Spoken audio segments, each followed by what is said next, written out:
బర్రె పాలతోటి నెయ్యిని ఎలా ప్రిపేర్ చేసుకోవాలో ఈ వీడియోలో అయితే తెలుసుకుందాం. ముందుగా దీనికోసం కాగబెట్టిన పాల నుంచి రోజు మీగడైతే తీసుకోవాలండి. నేను ఇలా ఒక 20 రోజుల పాటు స్టోర్ అయితే చేసుకున్నాను. దీన్నైతే డీప్ ఫ్రీజర్లో మనమైతే పెట్టుకోవాలండి.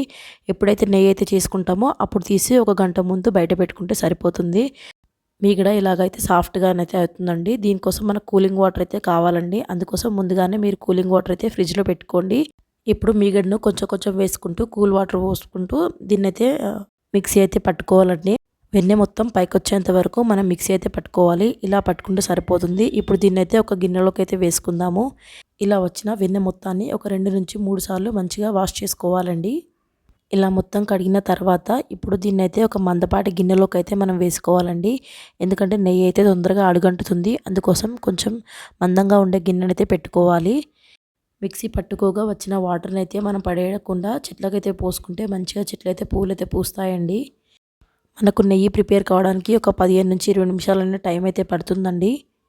ఇలా నిదానంగా కలుపుకుంటూ మనం నెయ్యిని అయితే ప్రిపేర్ చేసుకోవాలి. నెయ్యి కాసేటప్పుడైతే వాసన అయితే చాలా బాగుంటుందండి. మనకు లైట్ గోల్డెన్ కలర్ వచ్చేంత వరకు మనం దీన్నైతే కలుపుకుంటూ ఉండాలి.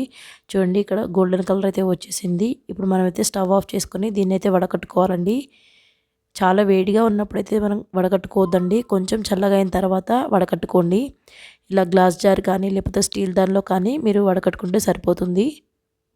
ఇలా చేసుకున్న నెయ్యి అయితే చాలా టేస్టీగా ఉంటుంది. ఒకసారి తప్పకుండా ట్రై చేయండి.